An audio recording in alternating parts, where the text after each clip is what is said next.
Bueno, pues vamos a comenzar. Hola a todos, buenas tardes por empezar a conectarse. Vamos a esperar unos pocos minutos todavía para ver si algunos más se conectan a esta tercera sesión de nuestro círculo virtual de lectura. Estoy pues muy contento de que estamos empezando, estamos retomando también después de 2 semanas eh, encuentro, este diálogo precisamente.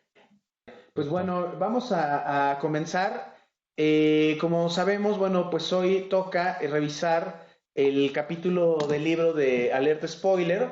Toca revisar entonces lo relacionado con la serie True Detective. Ahí tenemos la imagen de esta serie. Es una serie importante, es una serie de Nick Pizzolatto, un escritor que se salió de la academia. Nick Pizzolatto es un escritor que antes de dedicarse por completo a la escritura, había estado dando clases en algunas universidades de los Estados Unidos, cerca de Los Ángeles, cerca de California, bueno, en California, cerca de Hollywood, y procuró, ¿no?, revisar cómo se podía acercar a la industria del cine y a la industria de la televisión. Y entonces un día llevó un proyecto para la compañía HBO y fue un proyecto que les interesó muchísimo y que se llama justamente True Detective.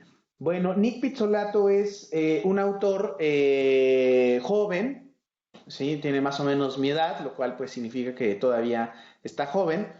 Y justamente, bueno, el despegue que ha tenido es precisamente a partir, bueno, de esta serie de True Detective. Sin embargo, pocos años antes de dar este guión o de presentar el proyecto a HBO, había publicado una colección de cuentos y dos novelas. Sobre todo, bueno, destacaría yo esta novela que se llama Galveston, una novela cuyo primer capítulo o algunos fragmentos voy a leer esta tarde. Galveston es una novela que se tradujo al español bajo el sello de Salamandra en la colección Black, ¿no? O sea, la colección del género policial, del género negro, una novela negra, por lo tanto, en este sentido de que se trata, bueno, por supuesto, de una especie de subgénero policial, subgénero en el buen sentido de la palabra, desde luego, a propósito, bueno, de que lo que se puede identificar es precisamente una estela de corrupción entre distintas autoridades, entre representantes públicos, entre individuos que pertenecen o no a una asociación.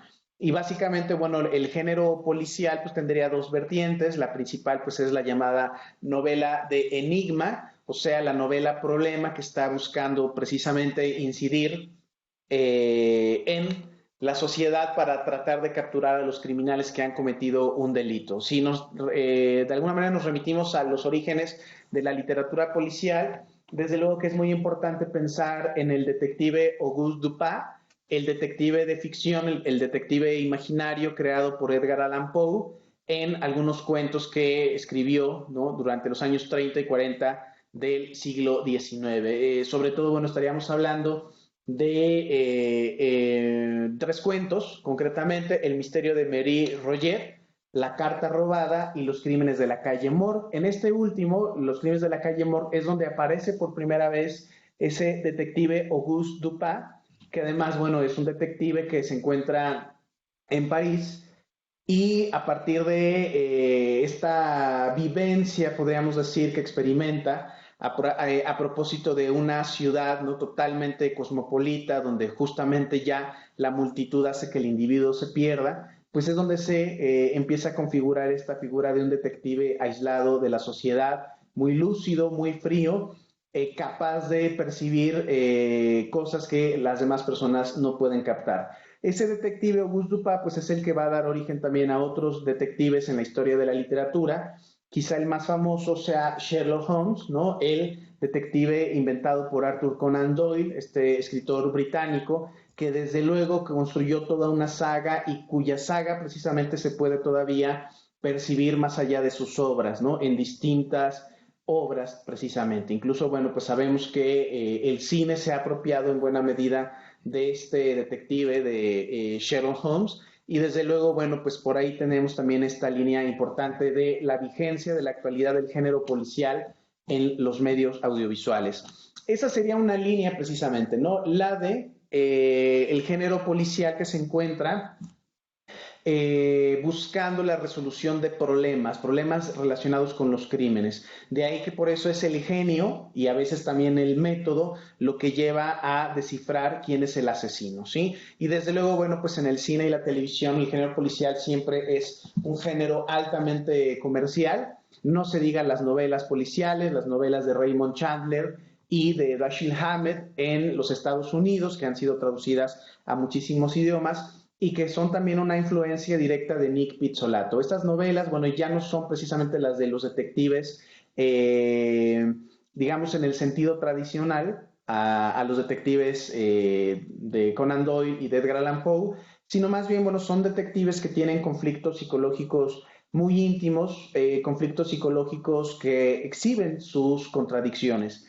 Y ahí entonces, bueno, podemos pensar precisamente en esos detectives que en algunos casos se pueden ver como antihéroes precisamente. Entonces, bueno, pues este día vamos a comentar y bueno, se trata como en otros momentos de un diálogo con respecto a estas series. Hoy toca el turno de True Detective, después estaremos hablando, bueno, del resto de las series a través de las distintas sesiones. Les agradezco nuevamente que estén conectados. Y bueno, vamos a hablar un poco de este capítulo del libro de Alerta Spoiler dedicado precisamente a True Detective. Esto que estoy diciendo es un poco como la introducción, pero bueno, me gustaría profundizar en un primer momento en cuanto a la estructura que poseen las 3 temporadas de True Detective. Quiero hablar un poco de las narraciones y de las temporadas. Después, bueno, me gustaría hablar un poco más sobre Nick Pizzolatto como showrunner, como autor, algo que trabajo también en este capítulo de spoiler. Me gustaría también leer algunos fragmentos de esta novela negra, cuyo arranque es verdaderamente genial, Galveston. Y después quisiera también analizar algunos momentos de las 2 primeras temporadas de True Detective, ¿no? Tenemos aquí algunos fragmentos de los inicios de cada temporada, de la primera y de la segunda. Vamos a revisar también los openings y vamos a producir entonces este diálogo durante estos minutos. Saludo también, bueno, a las compañeras que están en otra sala. A Jessica ya la saludé, me parece que está por ahí también Nayeli, ¿verdad? Hola, hola Hola, Nayeli, ¿cómo Poncho. están? Igual hay gente Hola, en hola, buenas Facebook tardes. viendo el live. Ah, qué bien. Saludos a todos los que están viendo por Facebook Live.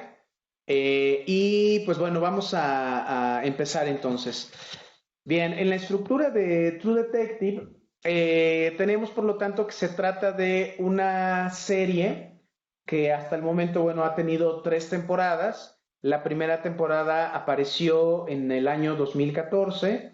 La segunda fue estrenada en HBO a través de esta cadena de televisión en el año 2016 y la última se estrenó a principios de este año, justamente en enero de 2019, una última temporada protagonizada principalmente por Mahershala Ali, un actor que por supuesto destaca muchísimo también por ese trabajo que hace en la serie cuando interpreta 2 o 3 momentos distintos en su vida, ¿no? Como un joven, como una persona adulta ya madura y como un anciano ya con síntomas de demencia. Entonces, bueno, pues vamos a hablar un poco de esta estructura. True Detective es una serie que desde el primer capítulo puede atrapar en el buen y en el mal sentido de la palabra. En el bueno, porque desde luego se trata de una serie que, a pesar de que es de mis favoritas, pero no solamente por eso, funciona precisamente para establecer las relaciones entre la literatura y las series de televisión, ¿no? La ficción de las series de televisión, algo que puede pasar con Breaking Bad, con Better Call Saul, con Mad Men, etcétera.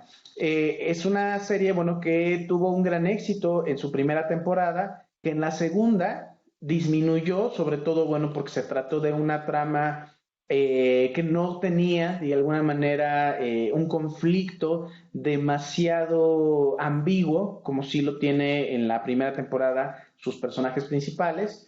y esto ocasionó que precisamente en la tercera temporada hubiera un retraso de 3 años, ¿sí? A tal grado que, bueno, que de hecho seguramente en HBO, bueno, pensaron en la posibilidad de llegar a cancelar la serie porque entre la primera y la primera fue un exitazo, la segunda no lo fue tanto, a pesar de que está muy bien realizada, pero bueno, parece que se esperaba algo mejor. No estoy de acuerdo en que sea algo mejor necesariamente, pero sí se esperaba algo quizá más espectacular. Y la tercera me parece que también tiene una forma bastante decorosa, podríamos decir, desde el punto de vista estético, como para que se mantenga. El problema de una serie como True Detective es que no posee una continuidad en cuanto a la relación que pueda haber de manera cronológica entre las 3 temporadas. Cada temporada es independiente de la siguiente. De tal manera, bueno, que en la primera temporada los detectives Rose Cole y Marty Hart son protagonistas, pero desaparecen el resto de las temporadas. ¿Por qué? Porque ya las acciones se ubican en otros espacios, ¿sí? En ese sentido, en la primera temporada, cuyos personajes son interpretados por Woody Harrelson y Matthew McConaughey, son precisamente personajes que tienen toda esta ambivalencia en su forma de comportarse, de pensar, de vivir justamente. En la segunda temporada, la acción se centra en 3 detectives, de los que hablaré más tarde, y en la tercera, pues ya es donde encontramos a otro actor, a Mahershala Ali, que precisamente va a tener, ¿no? De alguna manera también un conflicto íntimo por no haber podido resolver una serie de crímenes cuando era un policía joven. Entonces, bueno, el título de True Detective, desde luego que juega muchísimo con esta idea de que son detectives reales, ¿no? Se juega muchísimo con esta idea de que esto no es ficción, sino que realmente todo esto está basado en la realidad o que son casos reales. Realmente, pues la serie es una serie de ficción que trata de mostrar los conflictos psicológicos de sus personajes, de sus protagonistas y cómo los casos en los que se ven involucrados, que son los casos que nosotros vamos a ver, son los que terminan afectando en toda su existencia. Por el otro lado, también lo importante es ver cómo Nick Pizzolatto maneja los géneros literarios, ¿no? En la primera temporada combina un poco el género fantástico con el policial. La segunda temporada, bueno, hay un realismo crudo, un realismo muy cercano a lo que se trabaja, por ejemplo, en otras series como Breaking Bad, sin comparaciones en varios sentidos. Y desde luego que se profundiza en estos conflictos, en la corrupción, podríamos decir, de ciertas autoridades y demás. Y pues en la serie, en la última temporada, la tercera temporada que se ha estrenado, la de 2019, pues justamente encontramos a un personaje atormentado por su pasado, por ciertos crímenes que creía ya habían sido resueltos y que resulta que al parecer no, que es un poco lo que pasa también con la primera temporada con los detectives Rose Cole y Marty Hart. Bueno, en ese sentido ahí tendríamos estas 3 temporadas que están separadas por una forma narrativa que pues hace guiños entre las 3 temporadas, pero que realmente son independientes. De tal manera que, bueno, eso puede ser justamente una forma de no engancharse tanto, porque como sabemos, muchísimas series lo que encuentran es un trabajo cronológico de 6, 7 temporadas que hace que los espectadores nos familiaricemos muchísimo con los conflictos de los personajes. Esto, bueno, se resuelve, por lo tanto, en 8 episodios, ¿no? Cada temporada tiene 8 episodios y en esos 8 episodios todo tendría entonces que desarrollarse y se llega a un desenlace.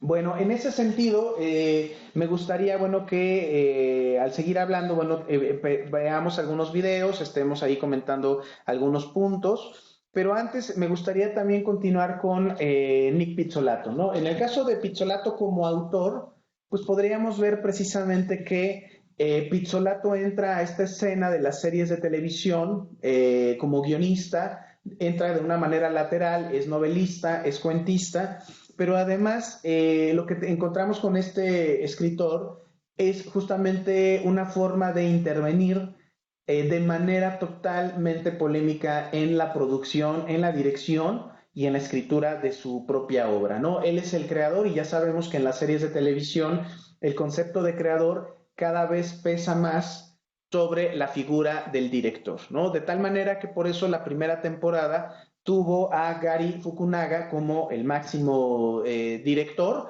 Él dirigió los 8 episodios de la primera temporada y fue una temporada, yo creo que sí, es la mejor, no porque las otras estén mal hechas o algo por el estilo, simplemente me parece que la intensidad de la historia, la combinación de la cámara de Fukunaga y otros procedimientos artísticos la sitúan muy por encima de las 2 temporadas siguientes. Sin embargo, el conflicto básicamente se debe a que Fukunaga pues es obviamente el director de esta temporada y tiene conflictos con Pizzolato porque Pizzolato intervenía muchísimo en su obra, ¿no? Desde luego él es el creador. Esto obviamente estaría de alguna manera remitiéndonos al viejo debate de quién es realmente el último autor o el autor principal de una película, por ejemplo, ¿sí? Y esto lo podemos ver en este sentido si pensamos en toda la historia del cine en los Estados Unidos, en la cual precisamente hubo grandes guionistas, podríamos pensar, más que grandes guionistas, había grandes escritores que entraban al guionismo, pero que realmente no la llegaban a hacer, ¿no? Porque además eran un poco opacados por el director, que es el que finalmente decide, corrige y enmienda incluso la plana de los guionistas. En el caso de Pizzolato, entonces hubo una defensa férrea de lo que él quería expresar. Total, no se terminó llevando bien con Fukunaga y Fukunaga abandona el proyecto, ¿no? Y en la segunda temporada, Nick Pizzolato y HBO tienen que contratar a distintos directores, ¿no? Hay 3, 4 directores en esta segunda temporada de True Detective.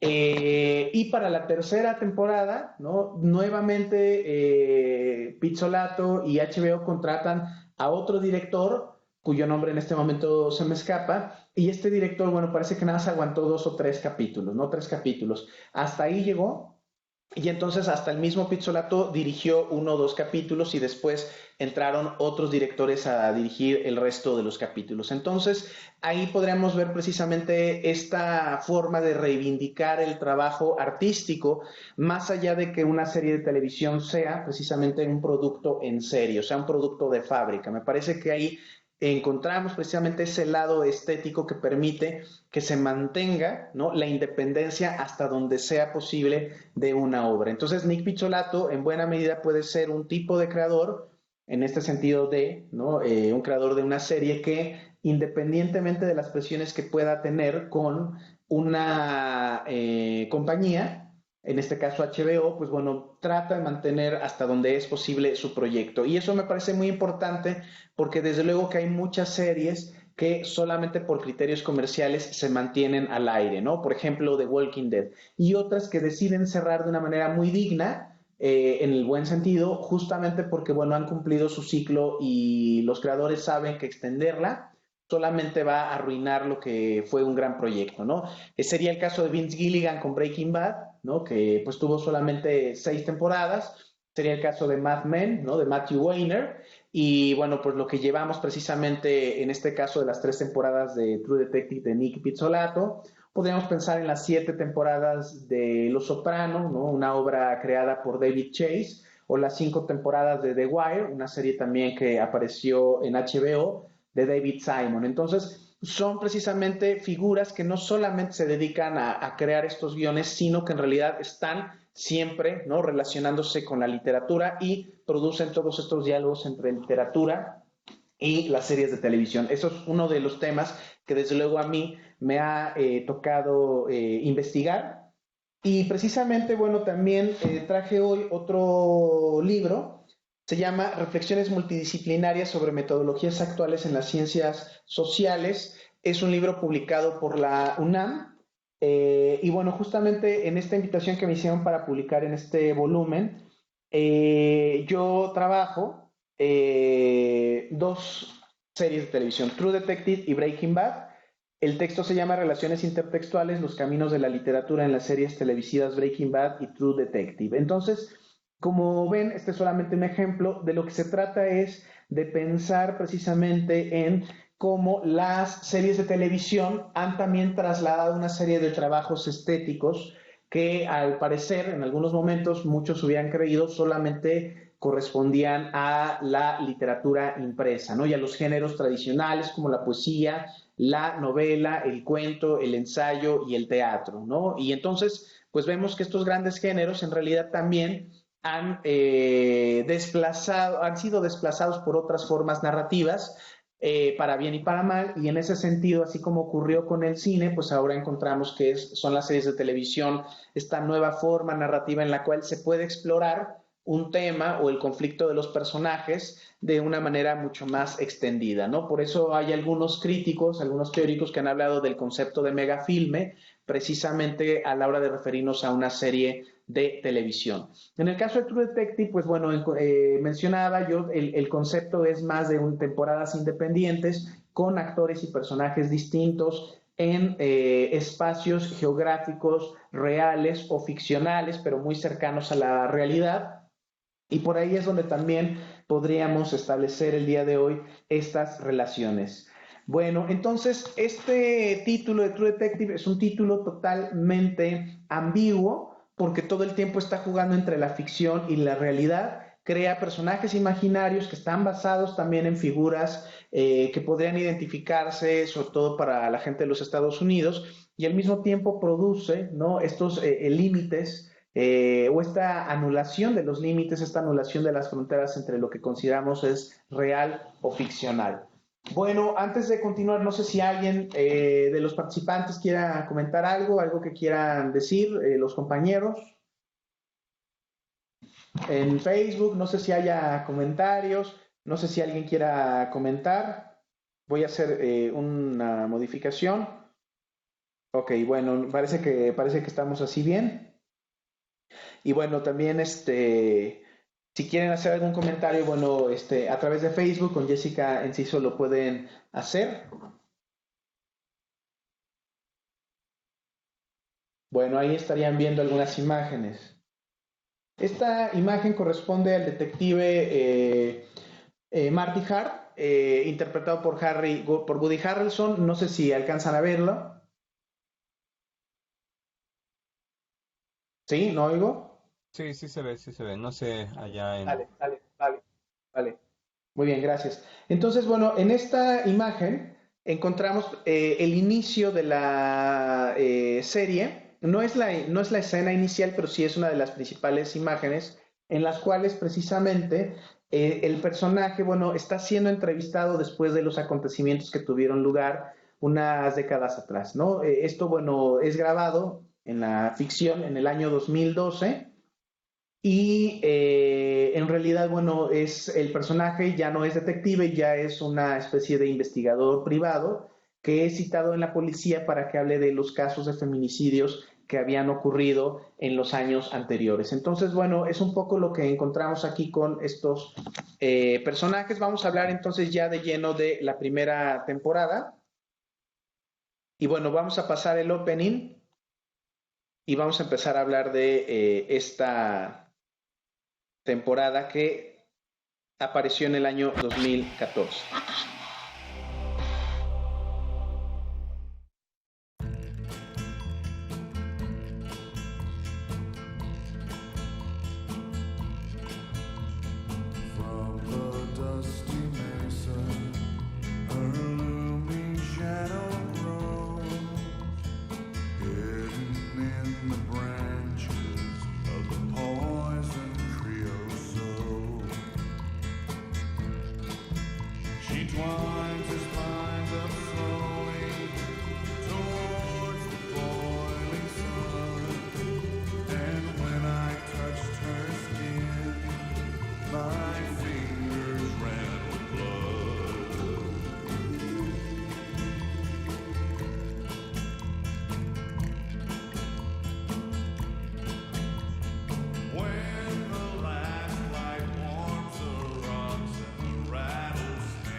Bueno, muy bien. Pues bueno, ese es el opening de esta serie, de esta primera temporada. Podemos destacar entonces que en esta entrada, la canción, ¿no? Una canción de un grupo que se llama The Hanson Family, la canción se llama Far From Any Road, es justamente una melodía que se volvió muy famosa a propósito, bueno, de pues la fama, ¿no? Con la que encontramos a la serie, ¿no? Que se volvió un hit.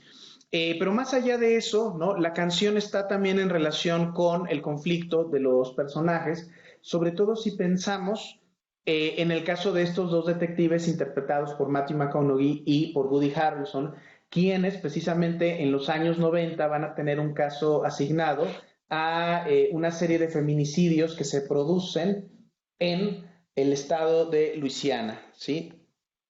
En estas zonas pantanosas, donde justamente el huracán Katrina pegó en los años de Bush y que precisamente impactó a algunas zonas como Nueva Orleans, ¿no? Y que Bush prácticamente dejó a su suerte, es donde justamente se desarrollan estos casos de feminicidios. Una serie de feminicidios que tiene algo de satánico, es parte de unos rituales satánicos que se desarrollan en esta zona y que poco a poco el detective Rose Cole empieza a explorar, ¿no? El personaje tan contradictorio de Matthew McConaughey, y justamente ahí se puede ir observando el desarrollo, ¿no? De la intriga, ¿no? La intriga por saber quiénes son los asesinos. Se empieza a jugar obviamente con que hay muchísimos candidatos, digamos, a ser acusados. Se habla obviamente de toda esta zona boscosa, esa zona pantanosa, una zona que precisamente parecería que por sus características geográficas, por esa naturaleza exuberante, es propicia para el desarrollo de la locura, ¿no? Y en ese sentido, en ese opening, vemos esta superposición de imágenes en las cuales las siluetas de los personajes principales, incluyendo por ahí a la esposa del detective Marty Hart, son precisamente siluetas en las cuales el paisaje, las tomas aéreas que se hacen de esta zona de los pantanos de Luisiana, funciona precisamente para conectar la naturaleza con los conflictos psicológicos de los personajes, ¿no? Una de esas tomas clásicas que son muy comunes en el cine y en las series de televisión policiales son precisamente las tomas en las cuales los detectives salen del automóvil y están fumando un cigarrillo y al fondo se ve el paisaje. En este caso es un paisaje pantanoso, ya veremos después el opening de la segunda temporada. Es un paisaje que está hablando precisamente de esta naturaleza que casi entra, ¿no? En relación simbiótica con la vida humana y con las construcciones de los seres humanos.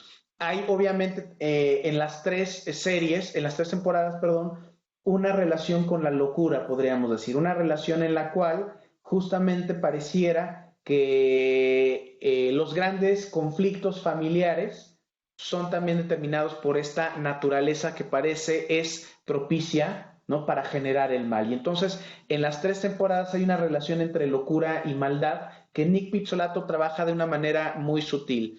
Los detectives son detectives, todos ellos contradictorios, ¿no? En el caso de Rose Cole, bueno, tenemos que se trata de un detective muy delgado, un detective que, aquí podemos ver una de estas imágenes, ya en la época en la que son entrevistados para que se revisen los casos de feminicidios que supuestamente ellos habían cerrado en la década anterior, o dos décadas después más bien, pues ahí encontramos a un detective delgado, ¿no? Que se ha dejado el cabello largo, descuidado, un bigote ralo también largo, y que junto con su compañero que sí se ha dejado engordar más, el personaje interpretado por Woody Harrelson, Marty Hart, están precisamente trabajando para resolver el caso que ellos habían creído terminado. Pero justamente el conflicto es en que ambos personajes, para regresar, sobre todo el caso del personaje de Matthew McConaughey, son personajes contradictorios. Él ya había estado infiltrado en un asunto de drogas y justamente se enganchó con las drogas, ¿no? Lo cual entonces también implica que tiene problemas de alcoholismo, a veces parece que está drogado, es irascible. Y el otro personaje, pues es un personaje que pareciera es un típico padre de familia estadounidense con cierta doble moral, un personaje entonces que defiende los valores conservadores y que no está de acuerdo en algunas de las ideas de su compañero, de su partner, podríamos decir, justamente, ¿no? Traigo también otro libro que quisiera compartir hoy, que pueden ustedes también buscar. Está publicado en España por la editorial Errata Nature. Es parte de una colección de libros dedicados a series de televisión. Hay uno dedicado a Breaking Bad, otro a Los Soprano, otro a The Wire, otro a Game of Thrones, otro a The Walking Dead. Otro libro notable, Tele Shakespeare, de Jorge Carrión, un escritor español que se ha dedicado también a seguir las series. Y bueno, pues también últimamente han aparecido otros libros, uno dedicado a House of Cards, otro dedicado a Mad Men, ¿no? No es muy fácil conseguir estos libros, a veces se pueden encontrar en distintas librerías, pero es un poco difícil. Sin embargo, bueno, pues ya con todas las herramientas actuales sí se puede llegar. Y yo lo muestro precisamente porque, bueno, para ese capítulo del libro, ¿no? Este que tenemos aquí, pues justamente en una última versión, ¿no? de este capítulo del libro, estuve trabajando con este volumen que me parece fascinante, porque se llama, para empezar, True Detective, Antología de Lecturas No Obligatorias, y trae una larga entrevista con Nick Pizzolato sobre esta serie. Trae también unas crónicas en las cuales, bueno, se documenta que en distintos en distintos lugares de los Estados Unidos, y no solamente en esta zona de Luisiana, de Nueva Orleans, etcétera, hubo precisamente estos casos de feminicidios que involucraban a personas de la iglesia y también involucraban a autoridades locales y estatales. Entonces, bueno, hay un reportaje muy interesante que Pizzolato siguió de cerca cuando se fueron cometiendo los crímenes. Está, por supuesto, una referencia para Nick Pizzolato como Roberto Bolaño, del que hablaremos más tarde, y están todos los escritores del ciclo de Tulu, empezando por Robert Chambers y después por Lovecraft. Ambrose Bierce, también este escritor estadounidense que se pierde en México, que desaparece en México precisamente, ¿no? Ya no se supo nada de él. Y están los filósofos pesimistas, ¿no? Arthur Schopenhauer y Friedrich Nietzsche. Estos autores entonces también contribuyen a delinear la forma de pensar de este personaje, ¿no? Que aparece aquí en un dibujo muy cercano a lo que vemos en la serie, y el otro personaje también que aparece ahí como investigador privado ya retirado de el mundo de la policía, ¿sí? Sin embargo, bueno, repito, en esta escena que tenemos acá en la pantalla, se ve precisamente a estos personajes reabriendo el caso, ¿no? Por ahí encontramos algunas referencias importantes, por ejemplo, el título Yellow King, que remite también a uno de los cuentos que vienen incluidos en esta antología de lecturas no obligatorias, y Carcosa, que desde luego tiene que ver con el mundo de los mitos de Cthulhu de Lovecraft. Entonces, en ese sentido, el opening funciona para juntar esa relación entre la naturaleza exuberante que tiende a la locura y la maldad, y por supuesto el conflicto de los personajes, las malas decisiones que toman, y que todo eso desde luego también va de la mano con estos atroces acontecimientos como estos casos de feminicidios. Este es el primer caso que ellos encuentran. Es el caso de una chica que aparece mutilada, amarrada, amordazada y con una especie de cornamenta de venado en la cabeza, ¿no? Entonces, esto es parte de un ritual satánico que los detectives empiezan a seguir y que, pues, cada vez empieza a involucrar a más personas. Esta es también una característica de la narrativa policial del género negro, que funciona precisamente para pensar en estas formas de corrupción y de solapamiento de crímenes contra las mujeres, o crímenes también contra sectores vulnerables de una sociedad. Bueno, no sé si alguien quiera comentar algo, no sé si alguien quiera decir algo por el momento. Bueno, pues entonces continuamos.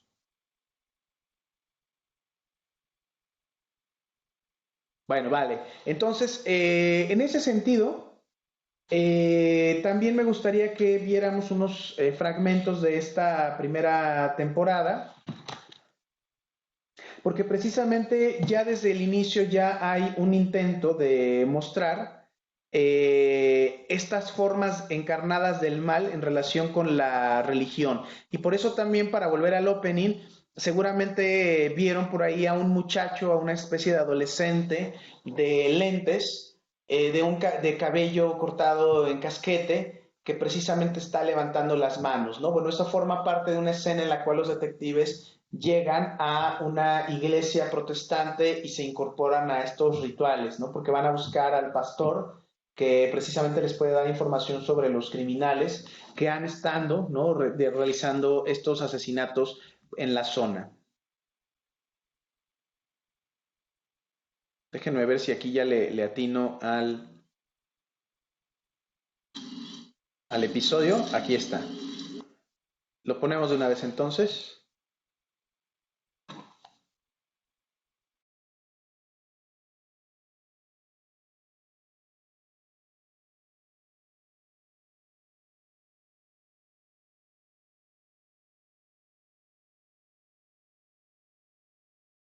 Cronológico, bueno, un juego temporal, mejor dicho, ¿no? Un juego en el cual la serie no mantiene un orden cronológico, un orden temporal lineal, sino más bien un orden heteróclito, es decir, que vamos a encontrar precisamente todos estos saltos del pasado al presente, ¿sí? La primera escena, pues es una escena en la cual tiene lugar un ritual, ese ritual, como vemos, no es totalmente claro, vemos que transcurre en la noche, que hay un gran incendio que forma parte precisamente de ese ritual. Encontramos entonces una serie de tomas, por ejemplo, una toma en contrapicada, de abajo arriba, en la cual se está grabando a unas siluetas que van avanzando, ¿no? Ya en ese anochecer, pero no se alcanza a ver ni a quién están arrastrando, ni quién es esa persona. Solo vemos a una persona de una talla robusta que va arrastrando a otro más. Pero es poco lo que podemos ver. Encontramos entonces que después de esta escena, que además, bueno, hemos editado por cuestiones de derechos de autor, justamente es una escena en la cual, y aunque parece de manera incompleta, se corta al poco tiempo y da paso después a esta otra escena del presente, ¿no? Entonces tendríamos dos momentos.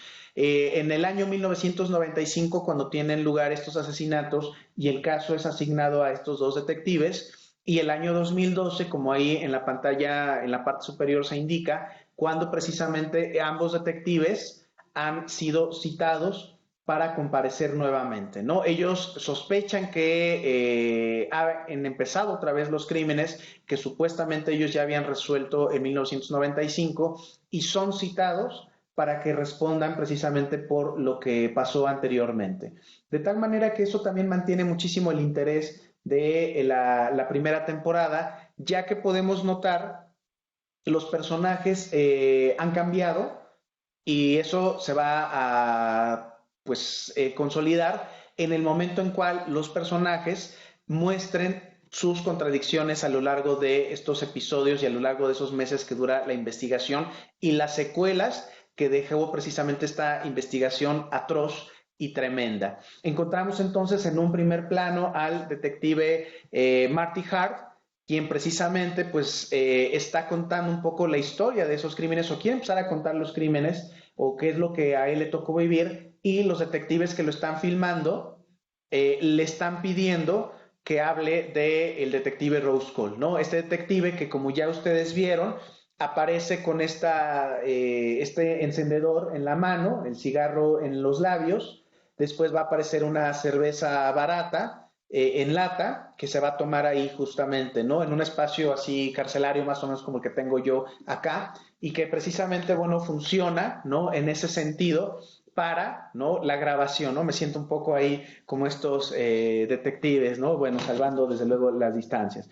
En todo caso, encontramos que se trata de escenas, ¿no? Que producen un vaivén del pasado al presente. Y que esto también posee una estructura que yo creo que sería conveniente señalar ahora, muy parecida a la estructura narrativa de Los Detectives Salvajes de Roberto Bolaño, una novela que se publica en 1998 y que se volvió un hit, ¿no? A pesar de que es una novela publicada originalmente en español, publicada precisamente por la editorial barcelonesa Anagrama, gana el premio Jorge Herral de novela en ese año. Encontramos entonces que en los Estados Unidos Roberto Bolaño ha sustituido un poco la fama, ¿no? Y toda esta este gran éxito de ventas que pues anteriormente era para Gabriel García Márquez y su novela Cien años de soledad, ¿no? Entonces, para algunos críticos, algunos escritores, Roberto Bolaño viene a desplazar a todo el grupo del boom, principalmente a Gabriel García Márquez, y bueno, incluso se habla de que Bolaño es leído en los Estados Unidos de una manera totalmente fervorosa, que incluso ha habido gente que ha querido pagar para leer novelas como 2666, una novela monumental de más de 1000 páginas, para leerla en la prensa, ¿no? Para leerla justo cuando la novela se está imprimiendo. Entonces, el fenómeno Bolaño es un fenómeno mundial, pero que particularmente en los Estados Unidos pues ha pegado muy fuerte, ¿no? Igual que en Latinoamérica y demás. Más allá del tema, ¿no? Que es un tema en el cual, bueno, dos amigos se pierden en el desierto de Sonora y después van a aparecer en distintos lugares. Más allá del tema de los detectives salvajes, a Bolaño lo que le interesa también es la estructura de la forma en la que está narrada la novela. Perdón, a Pizzolato lo que le interesa es la forma en la que la novela de Bolaño está narrando, ¿no? Con todos estos vaivenes entre el pasado, el presente, pero también con esta idea de que hay una serie de personas, de personajes que están rastreando las huellas de los amigos, de los poetas, ¿no? De los infrarrealistas o realvisceralistas, de los que casi ya no se supo nada porque se perdieron supuestamente en el norte de México. Y entonces, en ese sentido, la segunda parte, que es la gran segunda parte, por extensión y por calidad, de los detectives salvajes, recopila las entrevistas que los amigos cercanos, ¿no? De los personajes principales, de Ulises Lima y de Arturo Velano, están de alguna manera en esas entrevistas, bueno, recuperando esos testimonios de qué pasó con ellos, ¿no? Entre otras historias más. Entonces, Pizzolato retoma esa parte y por eso estas escenas de primer plano donde aparecen ya los dos detectives para que hablen de los casos, poco a poco se empiezan a relacionar con el pasado, ¿no? De tal manera que cuando los personajes están hablando de lo que ocurrió, ya la cámara nos está transportando directamente a ese 1995, a ese año en el cual tuvieron lugar los sucesos, ¿no? Y por eso, pues como vemos, me detuve precisamente en el momento en el cual los detectives van llegando a la escena del crimen, que es precisamente esa escena del crimen vista ahora de día, ¿no? Precisamente. Entonces voy a adelantar un poco todo esto.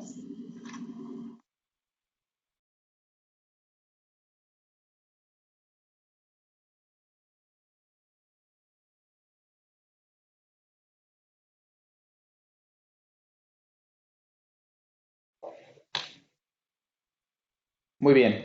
Pues bueno, vamos a regresar. Como pueden observar, entonces estamos todo el tiempo en este juego entre pasado y presente, a través de lo cual, bueno, hay un proceso de selección de estos dos momentos y en ese proceso de selección se produce un diálogo que nos permite a nosotros como espectadores obtener hasta cierto punto más información, ¿no? Sobre todo, bueno, desde luego que lo que se está buscando es que el interés no solamente vaya en relación con estos crímenes, sino también con la conducta de estos dos personajes, ¿no? Que parecerían totalmente contrarios. Marty Hart, entonces, como vemos, es un personaje que corresponde a estos valores clásicos de los estadounidenses, incluyendo ese tipo de familia tradicional. Por eso dice, bueno, que un hombre después de cierta edad no tendría por qué estar solo, porque eso va a repercutir o va a tener consecuencias.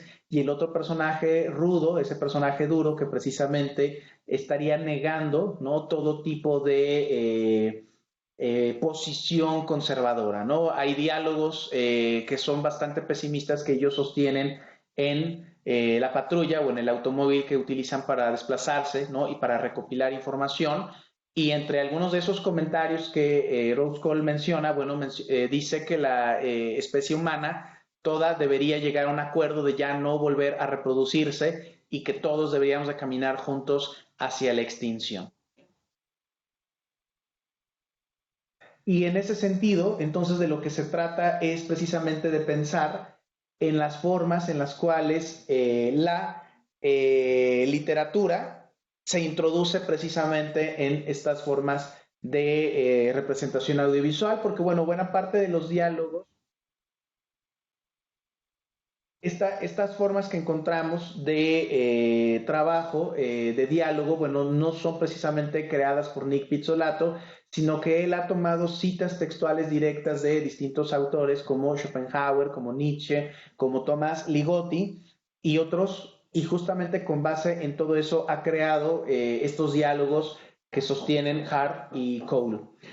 Tomando en cuenta todos estos elementos, entonces también podemos observar que el crimen es abiertamente simbólico, ¿no? La espalda de la chica asesinada, bueno, tiene una especie de espiral que semeja un laberinto y que eso también nos hace pensar hasta qué punto, en qué medida todas estas cargas simbólicas no solamente tendrían que ver con algo que primero que nada parecería satánico, sino que después nos hace pensar, también está relacionado con estas formas literarias, ¿no?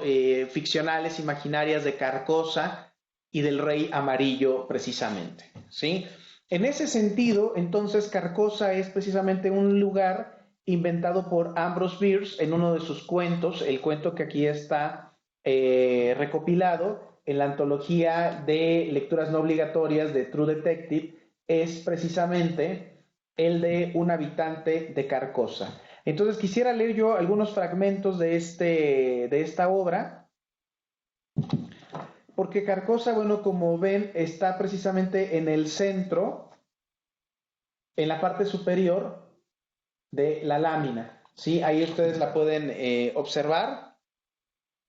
Y también, bueno, aparece esta referencia del El Rey Amarillo, de Yellow King, que también tiene que ver con algunos otros cuentos como el de Robert William Chambers, El Signo Amarillo, que también aparece en esta antología, y que todo está relacionado con el ciclo de Tulu. El ciclo de Tulu, que como todos sabemos, es precisamente el que Lovecraft no inventó, pero sí contribuyó a expandir. Bueno, entonces voy a leer unos fragmentos de Un habitante de Carcosa, de Ambrose Bierce. Hay un epígrafe largo, lo voy a leer. Pues existen diversos tipos de muerte. En algunos el cuerpo permanece, en otros desaparece con el espíritu. Esto último solo ocurre en la soledad, tal es la voluntad de Dios, y, como nadie ha visto el fin, decimos que el hombre se ha perdido o que ha partido en un largo viaje, como de hecho ha partido. Pero en ocasiones ha ocurrido a la vista de muchos, pues luego se recabaron abundantes testimonios. En un tipo de muerte también muere el espíritu, y esto se sabe que ha acontecido incluso cuando el cuerpo continuó con vida durante muchos años. En ocasiones, y así ha sido testificado de forma irrefutable, el espíritu moría con el cuerpo, pero tras una estación volvía a levantarse en el mismo lugar en que el cuerpo había caído. Y bueno, ahora ya empieza el cuento de Bierce. Reflexionando sobre estas palabras de Ali, que Dios le conceda el descanso, y preguntándome por su sentido pleno, como alguien que tiene un indicio, pero que duda si no se esconderá algo tras lo que ha discernido, no me di cuenta de que me había extraviado hasta que sentí en el rostro un viento frío que me devolvió la conciencia del lugar en el que me encontraba. Observé con sorpresa que nada me resultaba familiar. A mi alrededor se extendía una inhóspita y desolada planicie, cubierta por una exuberante hierba, alta y marchita, que susurraba y silbaba en el viento otoñal, portador de Dios sabe qué misteriosas e inquietantes sugerencias. Destacando por encima de esta, a largos intervalos, se encontraban rocas de formas extrañas y colores sombríos, que parecían entenderse entre sí e intercambiar miradas de incómoda significancia, como si hubiesen asomado sus cabezas para observar un acontecimiento largamente esperado. Aquí y allá, algunos árboles secos parecían liderar esta malévola conspiración de silenciosa expectación. El día debe estar ya avanzado, pensé, a pesar de que no se veía el sol. Y aunque no me daba cuenta de que el aire era húmedo y fresco, mi conciencia de ese hecho era más que mental que físico. No sentía ninguna molestia. Por encima del lúgubre paisaje, una bóveda de nubes bajas y plomizas se cernía como una maldición visible. En todo ello se percibía una amenaza y un presagio, un resplandor de maldad, un indicio de fatalidad. No había aves, bestias o insecto alguno. El viento suspiraba en las ramas desnudas de los árboles muertos y la grisácea hierba se curvaba para susurrar su horroroso secreto a la tierra. Ningún otro sonido ni movimiento rompía el terrible reposo de aquel lúgubre paraje. Entre el pasto percibí algunas piedras gastadas por la intemperie, que, resultaba evidente, habían sido trabajadas con herramientas, rotas, cubiertas de musgo y medio hundidas en la tierra, algunas totalmente derribadas, otras inclinadas en diversos ángulos. Ninguna estaba en posición vertical. No había duda de que eran lápidas sepulcrales, aunque las tumbas en sí mismas ya no existieran ni como túmulos ni como depresiones en el terreno. Esparcidos aquí y allá, bloques más grandes marcaban el lugar donde algún monumento ambicioso o pomposo había desafiado sin mucho éxito al olvido. Estas reliquias, vestigios de la vanidad, monumentos de afecto y piedad, parecían tan antiguas, tan maltrechas y gastadas. Y tan abandonado, desierto y olvidado parecía el lugar, que no pude evitar fantasear con que era yo el descubridor del enterramiento de alguna raza prehistórica de hombres cuyo nombre se había extinguido hacía mucho tiempo. Sumido en estas cavilaciones, permanecí durante un tiempo en la ignorancia del devenir de mis propias experiencias, pero pronto pensé, ¿cómo he llegado hasta aquí? Un momento de reflexión me hizo comprenderlo y al mismo tiempo también explicó, aunque de un modo inquietante, el singular carácter con el que mi imaginación había investido todo lo que había visto y oído. Estaba enfermo. Recordé entonces que había estado en cama debido a una fiebre repentina y que mi familia me había contado que, en mis periodos de delirio, había gritado pidiendo libertad y aire, y que me habían retenido en la cama para que no huyese afuera. Ahora había escapado a la vigilancia de mis cuidadores y había deambulado ¿hasta dónde? No podía adivinarlo. Era evidente que me encontraba a una distancia considerable de la ciudad en la que residía, la antigua y célebre ciudad de Carcosa. No había signo alguno, ni visible ni audible, de vida humana. No se veía elevarse el humo, no se oían los ladridos de los perros guardianes, no se escuchaba mugir al ganado ni los gritos de los niños jugando. Nada más allá de aquel funesto enterramiento, con su aire de misterio y pavor, debido a mi trastornado cerebro. ¿Acaso estaba de nuevo delirando allí, lejos del auxilio humano? ¿Acaso era toda una ilusión generada por mi propia locura? Grité los nombres de mi mujer y mis hijos, tendiendo mis manos en busca de las suyas, incluso mientras caminaba entre las inclinadas lápidas y a través de la hierba seca. Un ruido a mis espaldas hizo que me girara. Un animal salvaje, un lince, se aproximaba. Un pensamiento se apoderó de mí.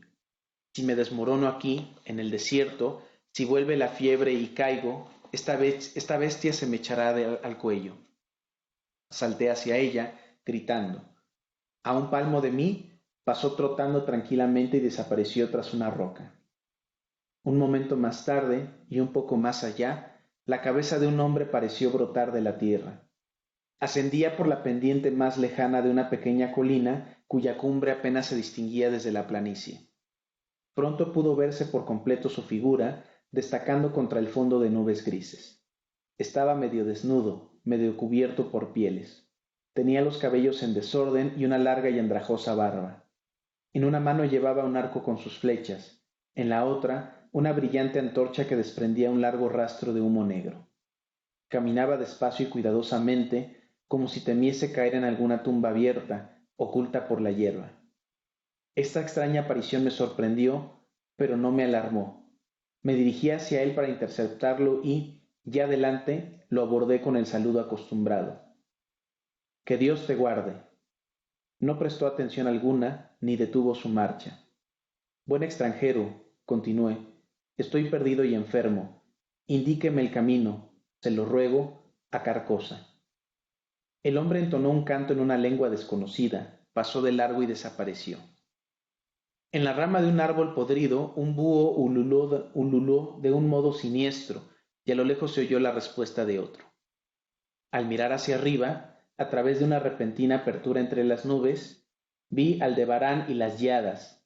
Todo sugería la noche, el lince, el hombre con la antorcha, el búho. Sin embargo, podía ver. Veía incluso las estrellas en ausencia de la oscuridad. Yo veía, pero aparentemente nadie me veía ni me oía a mí. ¿Qué terrible conjuro determinaba mi existencia? Me senté en la raíz de un gran árbol para considerar seriamente qué convenía hacer.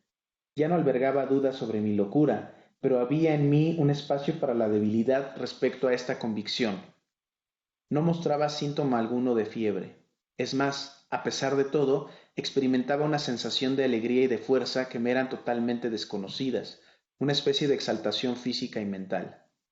Todos mis sentidos parecían estar alerta.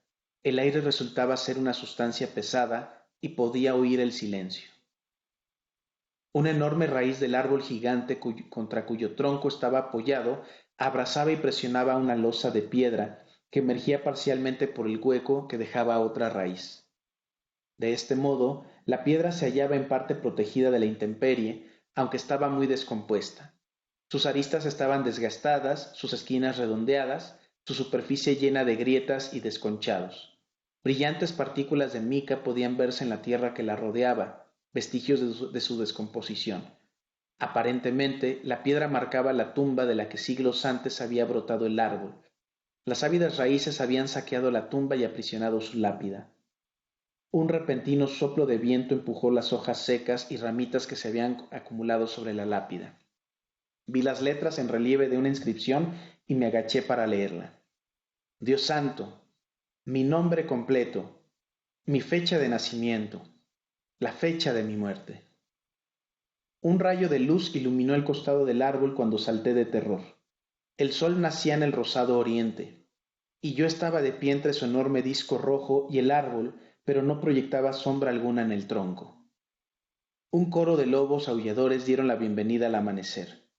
Los vi sentados sobre sus cuartos traseros, en grupos o a solas, en las cumbres de los irregulares montículos y túmulos que llenaban a medias el desierto panorama que se prolongaba hasta el horizonte.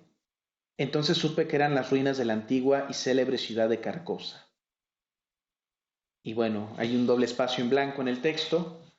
Tales son los hechos que comunicó el espíritu de José Alarro Bardín al medium Bairoles. Y bueno, entonces con eso concluye este cuento, Un habitante de Carcosa de Ambrose Bierce, este autor del Diccionario del Diablo y de algunos cuentos fantásticos, cuentos siniestros que publicó. En ese sentido, bueno, el nombre Carcosa pues es precisamente uno de estos textos que, o subtextos que aparece precisamente en esta parte superior, porque en la investigación precisamente hay referencias a un rey amarillo que es de alguna manera uno de los verdugos, uno de los ejecutores de los rituales, y también, bueno, se menciona en distintos momentos Carcosa, lo cual nos remite directamente a los mitos de Tuluá. Y un poco para explicar estos mitos de Tuluá, bueno, me gustaría que José Carlos Vilchis, autor de uno de los textos también de Spoiler, el dedicado precisamente a Stranger Things, nos hable un poco de los mitos de Tuluá, ¿no? Ya que también en Stranger Things hay referencias a algunos de estos monstruos o seres sobrenaturales de ese universo de Tuluá, ¿no? Entonces, no sé si por ahí sigas, José Carlos, o si quieras comentar algo. Bueno, bueno. Hola. Ya te oímos, sí. ¿Sí Hola. se me oye? Bueno, en realidad Súper, es sí. más bien lo que estoy pensando mucho como está relacionando la serie con los mitos de Tuluá, es esta situación que retrata géneros oníricos, ¿no? Es como muy onírico. Eh, Más bien estoy pensando mucho en la serie.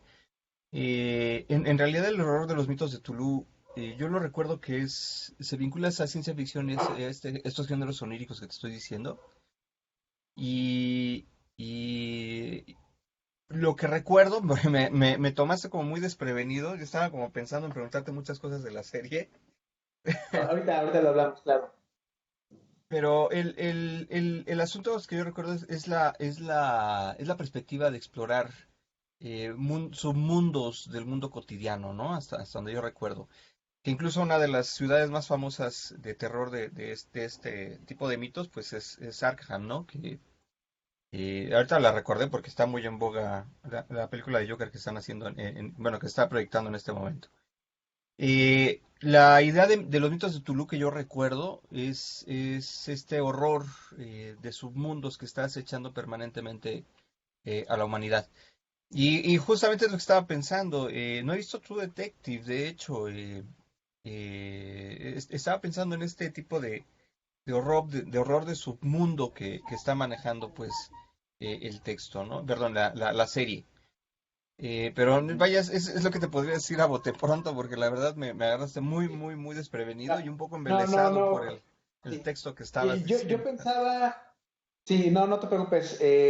Yo de hecho pensaba más que nada, bueno, en cómo hay unos personajes ahí de Stranger Things que son sobrenaturales o que tiene que ver Claro. precisamente con esta especie de mundo que, como bien dices, en algunos momentos se conecta también con lo onírico, ¿no? Entonces, Claro. aquí, por ejemplo, en el cuento de Ambrose Bierce, podemos notar, bueno, que hay elementos típicos de la literatura fantástica.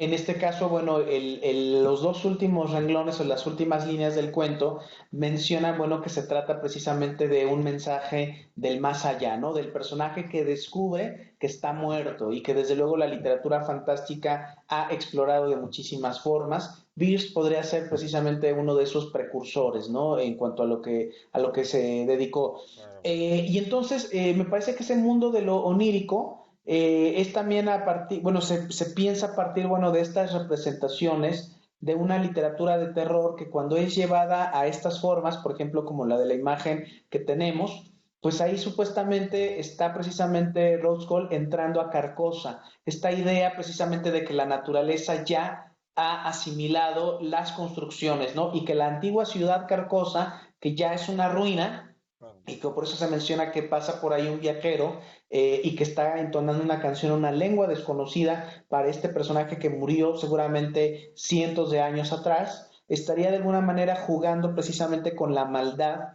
estaría jugando precisamente con la idea de la muerte y de la locura, ¿no? Porque precisamente la locura es, ¿no? De alguna manera lo podemos definir como la ausencia de los límites en cuanto a lo que podemos reconocer como real o irreal precisamente, ¿no? Y entonces, bueno, en este fotograma está precisamente uno de los momentos culminantes cuando los detectives llegan a una de las guaridas, ¿no? De un personaje que hasta ese momento habían creído, ¿no? Que no existía, ¿no? O que habían pensado que ya habían atrapado a todos los integrantes de la secta, pero faltaba quizá el más peligroso, ¿no? Sobre todo el ejecutor, porque algo que me gustaría precisamente señalar es que precisamente en la novela negra o en esta serie policial siempre hay un intento de situar la crítica social, ¿no? La crítica en el sentido de cómo se está trabajando contra, ¿no? Las instituciones que han cometido Claro. diversos crímenes. Por lo tanto, la literatura es precisamente una forma de denunciar crímenes de todo tipo. En este caso, desde luego que estamos hablando de los casos de feminicidios, como comentaba, Pizzolato se remite a una serie de reportajes que hubo sobre crímenes en los años 90 en los Estados Unidos y todo ese material, que ya es un material de ficción, pero que está basado en elementos reales, le sirve precisamente para hacer una denuncia muy actual, ¿no? Desafortunadamente estos casos de crímenes pues están muy presentes en todo momento y también el mismo Roberto Bolaño pues estuvo trabajando en uno de los fragmentos de su novela monumental 2666 en la parte de los crímenes, la parte relacionada, así tal como se llama, la parte de los crímenes con las muertas de Ciudad Juárez, ¿no? Y también él, bueno, se Claro. remite a otros casos, a otras investigaciones periodísticas donde precisamente, bueno, se mencionan estos casos de corrupción en las cuales, ¿no? Diversos personajes siniestros no se organizan para asesinar a las mujeres en Ciudad Juárez y que como sabemos, pues todo esto también se ha llevado a cabo ya en otros lugares, como en el Estado de México, ¿no? Y de hecho acá cerca también colindando con el Estado de Hidalgo. Entonces la literatura funciona también como una forma de denunciar todos estos crímenes, ¿no? Y aunque esto parezca ficción, pues desde luego que sabemos, ¿no? Del peligro que representa para muchas mujeres salir de su casa todos los días, ¿no? Porque no todas saben si van a regresar por todos estos casos de violencia en los Estados Unidos, en México, en Centroamérica y en diversas partes del mundo, ¿no? Y más bien, también estaba pensando en esto, los personajes están pues completamente, se ven muy distintos en lo que alcanza a ver, muy distintos en el tiempo presente, en esta heterocli, no sé cómo llamarla, heteroclitía, no sé cómo llamarlo, el no orden que están llevando a cabo. Es que sí me hiciste pensar mucho en Mitos de Tulu, porque aquel que logra atisbar este submundo, aquel que logra verlo, que siempre está acechando a los seres humanos, tiene dos castigos. Uno es el pánico y el otro es la locura, ¿no? Entonces, me llama la atención que los personajes no se ven muy bien de sus facultades mentales. Entonces, casa con esta situación de los mitos de Tulu. Una cosa más que se me hace también muy interesante. En 1995, el feminicidio más famoso fue el de Selena Gómez. O no se llamaba Gómez, no, perdón, Selena, pues la cantante De Selena. Selena, sí. Sí, Selena Gómez es otra chavita, ¿no? De la La actualidad. de Selena y los Dinos, ¿no? Sí, la Selena, cantante de sí, Tex-Mex. exactamente. Es Totalmente el de acuerdo, feminicidio sí. más famoso Sí. por lo menos en Estados Unidos en 1995. Hay otro tipo de asesinatos. Ahorita, tratando de recordar, pero creo que a un primer ministro israelí, me parece, es asesinado en Tel Aviv, no, no recuerdo, en búsqueda de paz, pues, ¿no? El año es muy interesante. Evidentemente en la literatura está denunciando lo que no está siendo preocupante mundialmente. Parece ser un problema local en México, en Tijuana, ¿no? Me parece. Y efectivamente tiene toda esta carga en donde las primeras investigaciones que se hicieron fueron sensacionalistas sobre las muertas de Ciudad Juárez, ¿no? Ciudad Juárez, perdón, estoy diciendo Tijuana.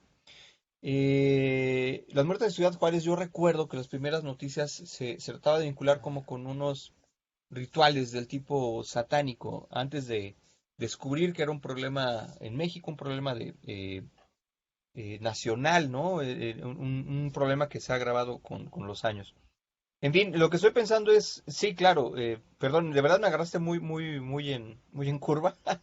Estaba pensando en el cuento, estaba visualizando a los personajes y sí, efectivamente cumplen como con los castigos o con las características de todo aquel que atisba esta realidad, este submundo tenebroso del mundo de Tulu. Todo aquel que lo hace va a estar sumido, ¿no? Se va a volver loco, pues. Y me llama la atención, Sí. sobre todo cuando está diciendo ese personaje el de Woody Harrelson, que es por lo visto es muy macho, ¿no? Hasta dice el tamaño de su virilidad, ¿no? El cuate. Yo es lo único que tengo. Quizá no tengo mucho pensamiento, pero tengo esto para responder a los casos. Y el cuate ya está deschavetado, pero es muy interesante ver cómo cuando son detectives, cuando están en ese momento, me interesaría ver por qué se transforman en lo que son a la hora de ser entrevistados. Pero en fin, sí, sí, tiene razón. La No, no, acabas literatura, de tocar un punto. sí, Acabas de tocar un punto muy importante, perdón, José Carlos, porque precisamente Rose Cole viene de un proceso de desintoxicación después de haber estado en otro caso como infiltrado en una mafia, ¿no? Entonces tenía que claro, drogarse para, obviamente, aparentar, ¿no? Estar adentro de esa organización y se queda un claro, poco claro, con esa secuela, ¿no? El claro, personaje además yo creo que a causa de las drogas, pero bueno, como sabemos, siempre en la literatura estas zonas de ambigüedad son las que enriquecen más. Tiene delirios. Entonces, de momento ve a algunas claro, personas, incluso puede ver a fantasmas o parece que está viendo fantasmas, ¿no? Porque puede ser que sea parte de una alucinación, producto, ¿no? O consecuencia de los abusos que cometió, ¿no? Con las sustancias tóxicas. Entonces, en ese sentido, la ambigüedad es de que Rose Cole, que es un personaje, como vemos, que en algún momento incluso hasta el espectador puede sospechar si él no está implicado o no en estos casos. En todo caso, es un claro, personaje contradictorio, ambiguo, que precisamente ahorita que lo dices, tiene posee como estos momentos de delirio, a veces incluso en los momentos menos oportunos, ¿no? ¿Por qué? Porque, bueno, de alguna claro. manera es capaz de ver cosas que los demás no, pero también corre el riesgo de perderse en esa misma locura. Claro.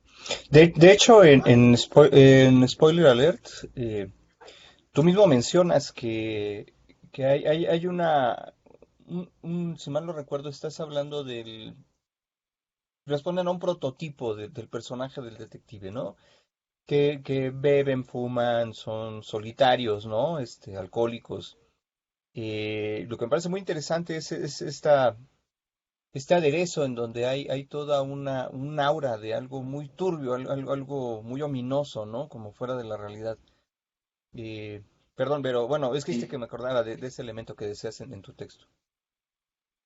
sí, sí, de acuerdo. Yo creo que bueno, son personajes que no están acartonados en ningún sentido, ¿no? Sí, Incluso no, hasta el no, propio no. Marty Hart tiene todas estas contradicciones, ¿no? Porque no tolera lo que escucha del compañero, pero al mismo tiempo él no cae constantemente en distintas contradicciones. Entonces, pues por ahí podemos ver toda esta línea de cómo el caso los afecta, pero también cómo ellos ya vienen arrastrando una serie de problemas y finalmente ahí es donde se produce esta conjunción entre los conflictos personales y la trama, que siempre es una trama social, podríamos decir, son Claro, relatos sociales en el sentido de que están produciendo una crítica, ¿no? Una crítica a un sistema.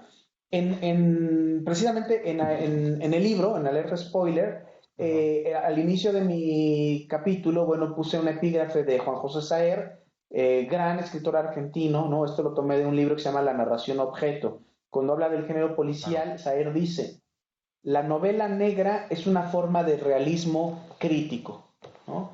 O sea, claro. es una forma de criticar todavía más a la sociedad y no solamente podríamos pensar, bueno, que tanto el fantástico como el policial son géneros desconectados de la realidad, al contrario, ¿no? Pueden funcionar muchísimo mejor que los géneros tradicionales como el melodrama o como el drama, por ejemplo, Los Soprano, y en ese sentido pueden ser una crítica muy audaz y bastante corrosiva de los casos de corrupción, ¿no? Como les digo, y obviamente no estoy spoileando, pero podemos entender que el género policial negro, el género negro, va precisamente en línea con la corrupción, ¿no? Que está denunciando, la corrupción en cuanto a compra de terrenos, ¿no? Con información que ya Claro. tienen los políticos y cuando esos políticos gobernantes tienen información de dónde se va a construir, por ejemplo, un aeropuerto, ¿no? Pues obviamente corren todos esos políticos a comprar a precios muy baratos esos terrenos, ¿no? De tal manera que pues ese conocimiento es poder y en el fondo es riqueza, ¿no? O estos casos de feminicidios que pues no tenemos que recurrir a True Detective, aunque puede ser un espejo y una forma de imaginación, ¿no? Donde se combina también con la realidad, pues podemos ver que efectivamente no han sido resueltos ninguno de los casos de las muertas de Juárez, pero también podemos hablar de las muertas del Estado de México, las muertas del Estado de Hidalgo, etcétera, etcétera. En ese sentido, Claro. bueno, la novela negra es precisamente, como dice Saer, una forma de realismo crítico, ¿sí? Y bueno, me Claro. permito pasar rápidamente a la segunda temporada de True Detective, donde también encontramos estos elementos. Ya en alerta spoiler ya hablo directamente de este capítulo, esta segunda temporada, donde precisamente lo que identificamos, bueno, es a un policía corrupto. Este es un policía corrupto, Rey Belcoro, el personaje del lado derecho, interpretado por Colin Farrell, que precisamente ha tenido toda una vida desastrosa desde que hace una especie de pacto con un mafioso, ¿no? Con Frank Simeon, el personaje del lado izquierdo interpretado por Vince Vaughn, un comediante ante todo que aquí hace un papel dramático muy interesante. Ambos se reúnen porque precisamente Vince Vaughn tiene una serie de negocios que en ese momento acaban de colapsar porque una persona ha matado a su socio, ¿no? Usando esta máscara como una especie de señuelo para atrapar el interés del espectador, alguien ha asesinado a su socio de negocios y por lo tanto, bueno, le encarga a este detective que trabaja, el detective trabaja para él, pues que se encargue del asesinato, ¿sí? Esto involucra a otros detectives, a un motociclista, a un detective de la calle, que precisamente descubre el cadáver del socio de Frank Simeon, del personaje del lado izquierdo de la pantalla, y junto con una detective, Annie Betserides que está interpretada por Rachel McAdams, los tres personajes hacen un pequeño equipo para llegar precisamente al asesino de el amigo o el socio de este hombre de negocios, ¿no? De criminal de cuello blanco.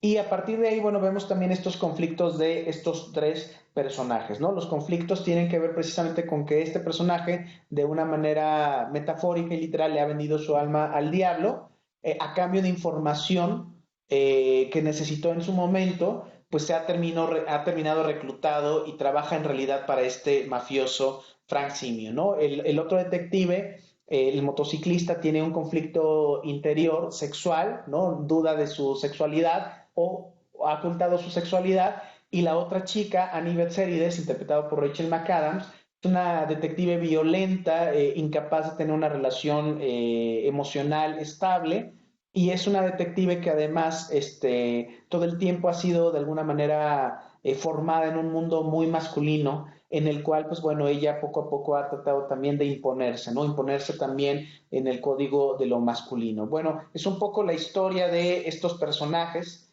¿no? Y la historia se lleva a cabo en una zona imaginaria en la ciudad de Vinci, un pueblo imaginario que Pizzolato ubica en California, y es ahí donde precisamente tiene lugar la historia principal. En la primera temporada, entonces decimos, todo esto tiene que ver precisamente con la zona devastada en la época del huracán Katrina, y acá, sobre todo esto se lleva a cabo en California, en otro lugar, ¿no? Las tomas aéreas se mantienen y se da preferencia a la parte relacionada con lo industrial, el negocio entre las grandes compañías y los gobiernos. Entonces vamos a poner el opening de esta segunda temporada. The war was lost, the treaty signed. I was not caught, I crossed the line. I was not caught, though many tried. I live among you, well disguised. I had to leave my life behind. I dug some graves you'll never find. The story's told with facts and lies. I had a name, but never mind. Never mind, never mind. I had to leave my life behind. The story's told with facts and lies. You own the world, so never mind. My woman's here, my children too. Their graves are safe from ghosts like you. In places deep, with roots entwined, I live the life I left behind. The war was lost, the treaty signed. I was not caught, I crossed the line. I was not caught, though many tried. I live among you, well disguised. Bueno, muy bien, pues ahí tenemos entonces este video en el cual el personaje, bueno, los personajes que yo había mencionado, los tres personajes principales, aparecen otra vez en una misma, en un mismo diseño, ¿no? Visual, que además aparece acompañado por la canción de Leonard Cohen, Nevermind, una canción pues ya de sus últimos discos. Y justamente en esta combinación de música, por cierto, que bueno que vamos a tener el análisis de un colega, Luis Lailson, en el coloquio de comunicación de dentro de 2 semanas. Él va a hablar de los soundtracks en las series de televisión. Y precisamente en este opening, ¿no? Que todos los capítulos abría con esta canción de Leonard Cohen, los fans, ¿no? Los seguidores de True Detective se decepcionaron un poco porque querían tener la misma canción, ¿no? Así como, por ejemplo, todas las canciones emblemáticas de Game of Thrones, Mad Men, que siempre es la misma. Aquí, a diferencia de todo eso, bueno, los productores y Pizzolato decidieron, ¿no? Que hubiera otra música. ¿Por qué? Pues porque aquí tenemos otra historia. Pero como vemos, en esencia se mantiene este estilo, ¿no? De las siluetas con el fondo de los paisajes dentro de las mismas siluetas oscuras, con estas imágenes. Muchas aquí, como vemos, predomina el color oscuro, pero también predominan las tomas aéreas de esta ciudad imaginaria de Vinci. En ese sentido, entonces hacemos un cambio geográfico y ahora nos encontramos con esta historia que se desarrolla precisamente en el estado de California. Vamos a poner ahora, para que sigamos, porque ya casi vamos a cerrar, vamos a poner ahora unos minutos de las primeras escenas del primer episodio de la segunda temporada.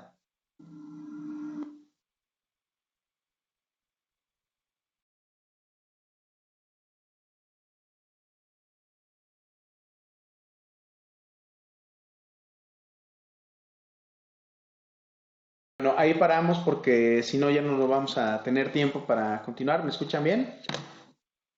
Sí, sí, sí.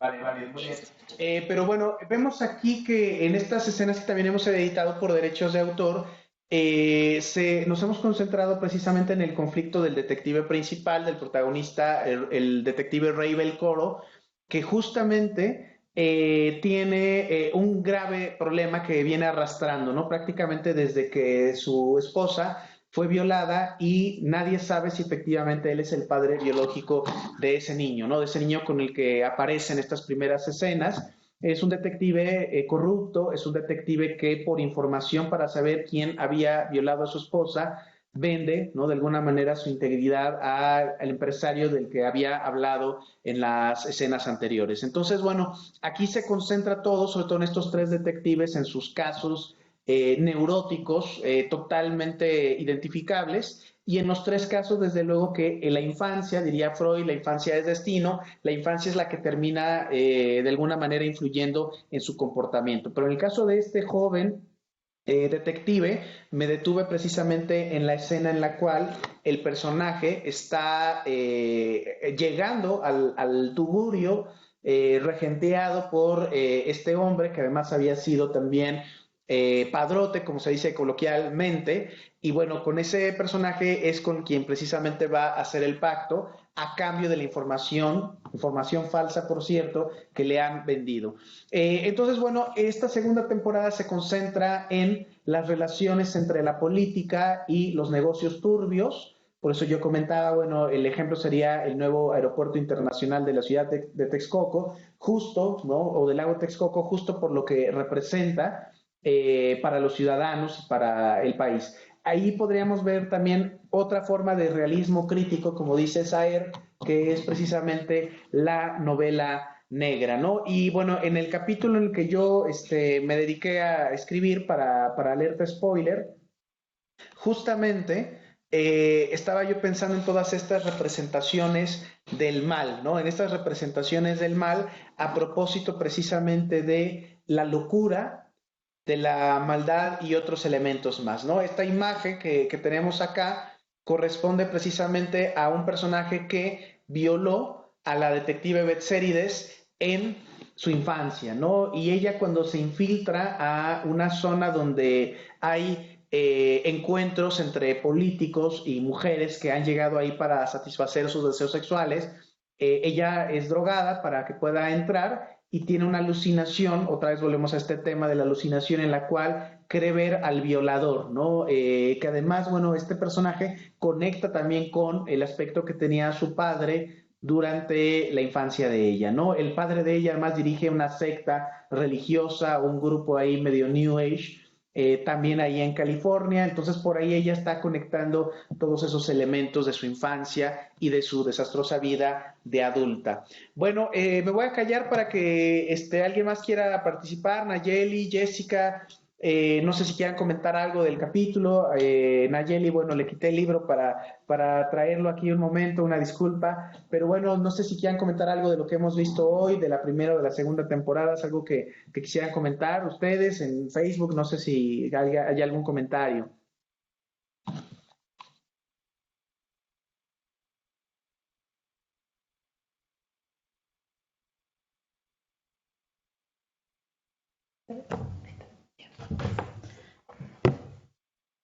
Hola Poncho, pues a mí me vienen varias cosas. Estuve haciendo algunas anotaciones. Desde en la mañana que estaba leyendo el capítulo, la primera parte, bueno, el capítulo de Alerta Spoiler, del que tú eres autor. La primera parte en la que también al inicio hoy de la charla hablas y cuestionas esta parte del autor, el creador. Yo estaba pensando también en estos conceptos, pero llevados un poco más a la escritura. Me acordaba de un texto que leí hace tiempo, que es más bien una conferencia de Michel Foucault, en el que se cuestiona esta idea de qué es un autor. Y en el texto, Michel termina concluyendo en algún punto que ser autor más tiene que ver con una función que con el nombre propio. Entonces, ahorita comentaba con Jessy también en los intros, sobre todo de esta segunda temporada, que aparece el nombre del escritor se me fue, Solato. de Pizzolato como 3 veces, ¿no? Como en un intento de apropiarse enteramente de la obra que en sí, o la obra originalmente es de él. Me llama la atención esta como insistencia pues en reiterar de, sí, yo la escribí, pero también yo la dirijo, pero también yo la produzco, como en un intento de apropiación de una obra que pues es suya, ¿no? Este, y, y bueno, pensaba en esta idea del autor o el escritor, en este caso el director de la serie, como una función más que como un nombre, que no sería quizás necesario reiterarlo tanto, pero claro que también está esta parte de la industria y pues los derechos de autor y todo lo legal también que se puede llegar a jugar ahí. Eso pensaba por un lado. Después, en relación a esta figura del detective, del realismo y del género negro, me estuve acordando también en algún momento un personaje de Watchmen, del detective Rorschach. ¿Ya vieron Watchmen? Sí, es la película, ¿no? Ajá, Sí. que está Sí, basada, sí. que está basada en una novela gráfica también. Sí. Que justo tiene como estos tintes también no recuerdo cómo mencionabas que se llama como este recurso que utilizan en la serie en True Detective de jugar con los tiempos, de ir de repente a momentos del pasado, y que también sucede, por lo menos en la película, la verdad es que no he leído la novela gráfica de Watchmen, pero en la película Rorschach está constantemente volviendo en su mente como a momentos violentos, traumáticos, y encuentro algunas similitudes ahí con los detectives de True Detective. Em, pues son esas las ideas con las que estuve pensando ahorita. Y nada más también sí me gustaría comentar, porque ahorita decías lo de infancia es destino y a mí eso es algo que me hace un montón de ruido, porque sí muchas veces se toma como una idea que propuso Freud y es más bien una idea de un psicoanalista mexicano, Santiago Ramírez, que tuvo un libro y que más bien son interpretaciones de otros analistas de las teorías de Freud, ¿no? Este, bueno, ya igual no meterme tanto en eso porque como en psicoanálisis sí se propone en una primera tópica, digamos, o en una primera postura, se puede interpretar esto de que infancia es destino y de que no hay posibilidad porque eso que ocurrió siempre va a marcar nuestra vida.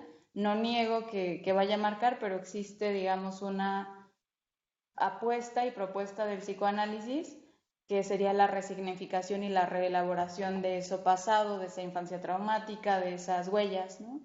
Entonces creo que en el cine, en la literatura y pues en la cultura pop en algunos momentos, de hecho igual ayer que fui a ver Joker,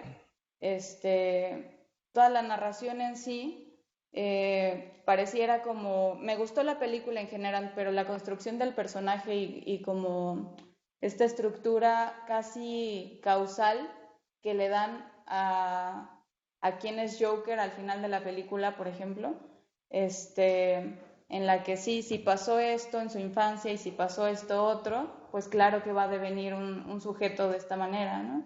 Como si no, a lo que voy es que se representan personajes con una historia hasta cierto punto lineal, como una cadena consecutiva de, no, pues si a la detective, por ejemplo, la abusaron de ella y esto repite y viene constantemente a su memoria y como si fuera causa y efecto. Y pues en la psique al final no es tan simple, sino que hay momentos que justo como tiene este juego la serie, de que van de repente a un tiempo futuro, pasado, y siempre hay estos juegos y estas hasta dialécticas entre tiempos psíquicos. Entonces, pienso que eso en extrañas veces se ve tanto en series como en películas y me llama la atención, se me hace muy interesante esto que en True Detective sí pasa, ¿no? Que hay este juego de tiempos constantemente en la psique de cada uno de los personajes. Entonces, pues eso es lo que me gustaría comentar. Sí, ya, muchísimas gracias por tu intervención, Nayeli. Efectivamente, pareciera que hay como una representación de la conducta que en buena medida, bueno, procede de manera reduccionista, ¿no? Es decir, las representaciones visuales pueden ser de la pobreza, pueden ser, en este caso, ¿no? De los traumas infantiles y demás, pues parecería, bueno, que tienden a ser resumidos, ¿no? De una manera a veces un poco grosera, sobre todo por los problemas temporales, ¿no? Digamos, el asunto de cómo vamos a representar en tan poco tiempo un problema de esta naturaleza, ¿no? Que además, pues bueno, en buena medida queda subordinado a la psique, ¿no? Cómo representar el conflicto en la psique, pues solamente lo podemos representar a partir de las expresiones corporales, ¿no? O del comportamiento que se manifiesta en las acciones de las personas, en la conducta. Y es muy buena esta aclaración que comentas entonces, porque efectivamente también la frase de infancia y destino, pues es una frase que se ha manoseado muchísimo, ¿no? Y que precisamente sirve un poco como para sintetizar, pareciera ya que es como una especie del dominio público, ¿no? Entonces, si nos puedes repetir cómo se llama este autor que dices que de alguna manera sintetiza los temas de Freud. Es Santiago Ramírez, de hecho casi estoy segura que tiene un libro que así se llama, La infancia es destino. Ok, perfecto. Sí, muchísimas gracias porque digo, es importante esta aclaración, ya que andamos precisamente en este sistema de reciclar las fuentes, ¿no? La televisión también tiende muchísimo a todo esto, para bien y para mal. Y bueno, entonces, pues con eso yo creo que estaríamos concluyendo. Te cuento también, por cierto, y no sé si ya sabes, pero HBO está por sacar este año, finales de este año, una serie sobre Watchmen, ¿no? Que es como una especie de precuela de la novela gráfica y la película. Entonces, pues ya se verá. Sí, algo había visto en internet, pero pues a ver qué tal. La película a mí me gusta mucho, entonces, a ver qué tal, a ver qué tal. Sí, sí, yo creo que bueno, que va a ser un buen trabajo, ¿no? Ya después de que se acabó Game of Thrones, pues bueno, yo creo que esa puede perfilarse como una serie espectacular en varios sentidos. No sé si desde el punto de vista artístico, me quedaría contigo igual en cuanto al escepticismo, ¿no? El que podríamos tener, ¿no? Previo al estreno. Y bueno, pues efectivamente aquí pues tenemos como la novela negra, y esto lo digo un poco para concluir, pues tiene mucho que ver con estas cuestiones psicológicas en cuanto a cómo se representa, ¿no? En la televisión y en el cine estos elementos. Yo creo que el caso más claro es el del Joker que precisamente estás comentando, José Carlos. Bueno, también creo que había hablado un poco al principio, o ya en otras conversaciones habíamos hablado del Joker, y precisamente, bueno, porque hay una atracción por estos sujetos, ¿no? Por el otro, por el rebelde, ¿no? El que dice no, por el sujeto alienado o marginal, ¿no? Parece que por ahí tenemos un poco esta fascinación por estos sujetos precisamente, ¿no? El otro caso pues sería el de Harley Quinn precisamente, ¿no? El que también ya va a tener su propia película y va a salir en Escuadrón Suicida y bueno, toda esta onda de los superhéroes, pero ahora visto desde, ¿no? Los personajes que además son psicópatas, ¿no? Los personajes alienados, marginales, y que además le otorgamos todo este carácter en su otredad de que son asesinos, ¿no? Son distintos y por lo tanto representan, ¿no? Otro lado, ¿no? Yo creo que en ese sentido el realismo de True Detective y de la novela policial negra en general, pues nos muestra los matices del comportamiento contradictorio de los seres humanos, ¿no? Y no son tan acartonados en cuanto a que tienen que ser totalmente malos o totalmente buenos, ¿no? Aquí vemos estas contradicciones de las personas como todos nosotros, por supuesto, ¿no? Bueno, estamos por cerrar, no sé si algo más lo quieran comentar, Jessica, José Carlos, no sé si hay comentarios de Facebook.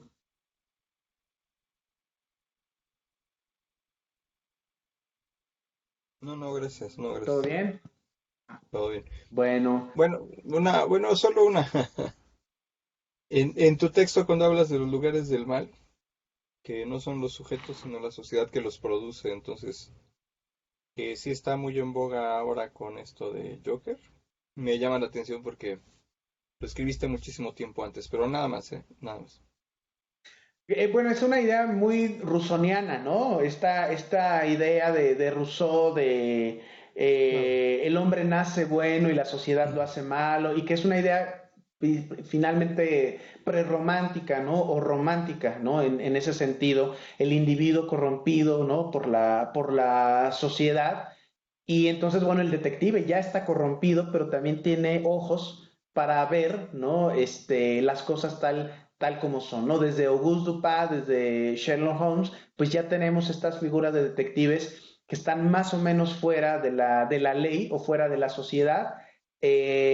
Auguste Dupin, ¿no? Pues es prácticamente una especie de paria que vive, ¿no? Del amigo que ha rentado una casa para irse a vivir con él, y entonces pues vive de lo que el amigo, ¿no? Que es una especie de Watson, podríamos decir como narrador, le da, ¿no? Y no está casado, no tiene hijos, no tiene familia.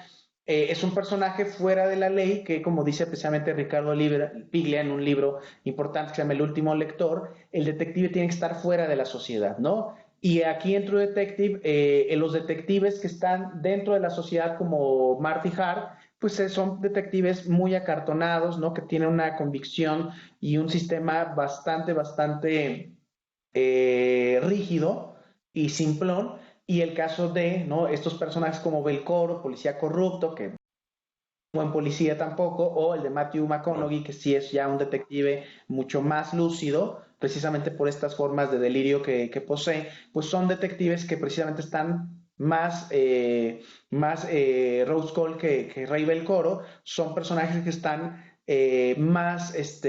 con mayor lucidez como para captar por dónde viene, digamos, el enigma, ¿no? En este caso, el crimen. Y por ahí va en ese sentido, ¿no?